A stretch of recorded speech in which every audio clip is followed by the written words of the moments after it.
अग्नि महापुराण 119वां अध्याय। जम्बू आदि महाद्वीपों तथा समस्त भूमि के विस्तार का वर्णन। अग्निदेव कहते हैं, जम्बूद्वीप का विस्तार 1,00,000 योजन है। वह सब ओर से 1,00,000 योजन विस्तृत खारे पानी के समुद्र से घिरा है। उस क्षार समुद्र को घेर कर प्लक्षद्वीप स्थित है। मेधातिथि के 7 पुत्र प्लक्षद्वीप के स्वामी हैं। शांत, भय, शिशिर, सुरखोदय, आनंद, शिव, क्षेम तथा ध्रुव ये 7 ही मेधातिथि के पुत्र हैं। उन्हीं के नाम से उक्त 7 वर्ष हैं।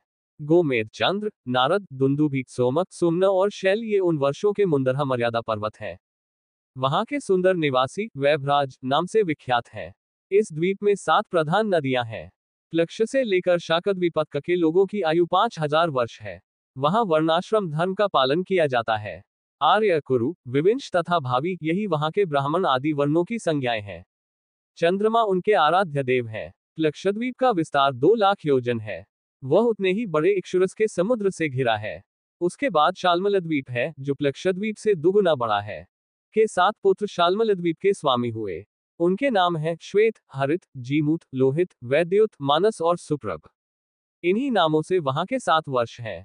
वह प्लक्षद्वीप से दुगुना है तथा उससे दुगुने परिमाण वाले सुरोध नामक मदिरा के एक समुद्र से घिरा हुआ है। कुमुद, अनल, बलाहक, द्रोण, कंक, महेश और ककुदमान ये मर्यादा पर्वत हैं। साथ ही वहां प्रधान नदियां हैं। कपिल, अरुण, पीत और कृष्ण ये वहां के ब्राह्मण आदि वर्ण हैं। वहां के लोग वायु देवता की पूजा करते हैं। वह मदिरा के समुद्र से घिरा है। इसके बाद कुश द्वीप है। ज्योतिष्मान के पुत्र उस द्वीप के अधीश्वर हैं। उद्भिद, धेनुमान, द्वैत, लंबन, धैर्य, कपिल और प्रभाकर ये 7 उनके नाम हैं। इन्हीं के नाम पर वहां 7 वर्ष हैं। दमी आदि वहां के ब्राह्मण हैं, जो ब्रह्मरूपधारी भगवान विष्णु का पूजन करते हैं। विद्रुम, हिमशैल, द्युतिमान, पुष्पवान, कुशेश्वर, हरि और मंद्राचल ये 7 वहां के वर्ष पर्वत हैं।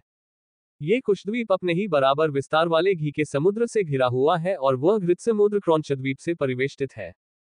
राजा द्युतिमान के पुत्र क्रौंचद्वीप के स्वामी हैं। उन्हीं के नाम पर वहां के वर्ष प्रसिद्ध हैं। कुशल, मनोनुग, उष्ण, प्रधान, अंधकारक, मुनि और दुंदुभि ये 7 द्युतिमान के पुत्र हैं। उस द्वीप के मर्यादा पर्वत और नदियां भी 7 ही हैं। पर्वतों के नाम इस प्रकार हैं: क्रौंच, वामन, अंधकारक, रत्नशैल, देवावृत, पुंडरीक और दुंदुभि। ये द्वीप परस्पर उत्तरोत्तर दुगुने विस्तार वाले हैं। उन द्वीपों में जो वर्ष पर्वत हैं, वे भी द्वीपों के समान ही पूर्ववर्ती द्वीप के पर्वतों से दुगुने विस्तार वाले हैं। वहां के ब्राह्मण आदि वर्ण क्रमशः पुष्कर, पुष्कल, धन्य और तिथ्य इन नामों से प्रसिद्ध हैं। वे वहां श्रीहरि की आराधना करते हैं। क्रौंचद्वीप दधिमंडदक मट्ठे के समुद्र से घिरा हुआ है और वह समुद्र शाकद्वीप से परिवेष्टित है।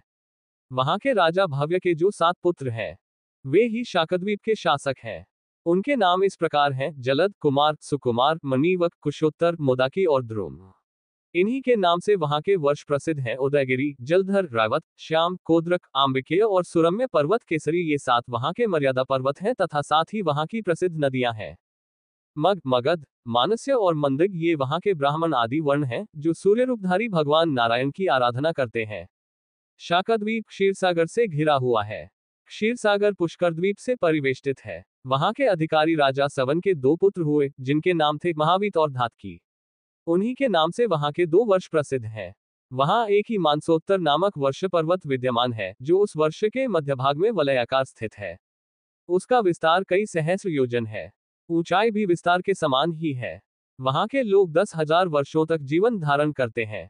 वहां देवता लोग ब्रह्मा जी की पूजा करते हैं। पुष्कर द्वीप स्वादिष्ट जल वाले समुद्र से घिरा हुआ है। उस समुद्र का विस्तार उस द्वीप के समान ही है। महामुने, समुद्रों में जो जल है, वह कभी घटता बढ़ता नहीं है। शुक्ल और कृष्ण दोनों पक्षों में चंद्रमा के उदय और अस्तकाल में केवल 510 अंगुल तक समुद्र के जल का घटना और बढ़ना देखा जाता है, परंतु इससे जल में न्यूनता या अधिकता नहीं होती है। मीठे जल वाले समुद्र के चारों ओर उससे दुगुने परिमाण वाली भूमि सुवर्णमयी है, किंतु वहां कोई भी जीव जंतु नहीं रहते हैं। उसके बाद लोकालोक पर्वत है, जिसका विस्तार 10,000 योजन है। लोकालोक पर्वत एक ओर से अंधकार द्वारा आवृत है और वह अंधकार अंधकटाह से आवृत है। अंधकटाह सहित सारी भूमि का विस्तार 50 करोड़ योजन है।